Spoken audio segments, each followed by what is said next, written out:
Hi, this is Randy. We want to take a look at some post ESXi installation tasks, configuring the IP address, setting default gateway, DNS server, and an external network time protocol server. So when we finished our ESXi installation, we get a screen similar to this. This is what it looks like from the Windows client, and no VMs are installed. I went to the configuration tab. So on the configuration tab, let's go take a look at the network adapter that's being used for management.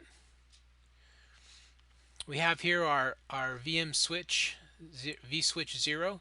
This is a default post installation, and it includes the adapter is tied to the VMware kernel. They call it a VM kernel adapter. Here are the components of that virtual switch, and the one that we're interested in is we want to set a static IP on the management network for this ESXi host. So that's it here, management network. We go to edit, and we're after the IP settings tab. It defaults to DHCP, works good for us initially. We have a reservation for it, and we're going to go ahead then and switch this to use the following. Okay. We're not going to use IPv6, so we can go ahead and turn that off. So here we've got our assigned IP address, network mask looks good. If we go to look at the default gateway, that also was configured through DHCP, and that looks good. If we go to DNS configuration, we don't see that here. I'll show you that in a different place. Okay, so IP address and the gateway are set here, and they look good. Go ahead and we can now go ahead and close that. Okay, so again, we went to configuration, went to networking, and initially we just see this one virtual switch tied to a physical network card. We go to properties of that, and then we can edit and modify the settings for that, for our management network. Change it from DHCP to static. Come down here, also in the configuration tab, moving down here to DNS and routing. Okay, again, go to properties. Okay, use the following DNS servers. They're grayed out, meaning that they've been configured initially through DHCP. Go ahead and set that there. Go ahead and convert those to static. We can go ahead and change these to bobstaco.com also while we're here. And I'm working on PC35, which its FQDN is ESXi35. And we'll come down here and do the same, bobstaco.com. Okay, so DNS looks good. Routing, we had already checked this, but it looks good. You can also set it here.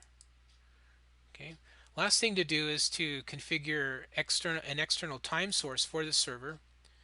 And so that's done on the time configuration tab. This is a good idea for networking in general. For your domain controllers, of course, it's done in a different place. But what we're doing is we're setting the time on the host to be synchronized with an external time source. So we go to properties. One of the odd things about ESXi is it wants you to initially that we don't have a time zone setting.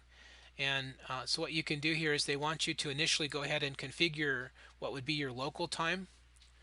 I was practicing and did this earlier. Initially it was way off.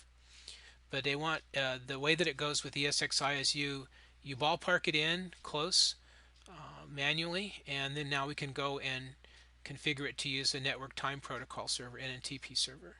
How do we want that service to run? I'd prefer to have it start and stop with the host. When we reboot the ESXi server, then the network time, will be called a daemon. This is Linux based. Will kick in and go out and synchronize time with the internet. We go then to here's where we're in our servers, and I've chosen to use these servers off of they're common, very handy to use here in the U.S. There's 4 of them. If you look them up, they're all on different subnets. They're dispersed. If half the internet goes down, there's at least one of these that'll keep running. So we can go ahead and copy and paste out of this. Okay. To keep this video short, I'm just going to add one for now, and I'll come back and add the other three later. I think it's good to have at least two. And we do want to start the NTP service, so we can go ahead and OK that. And then also to enable the client side of it. So we can go ahead and OK that.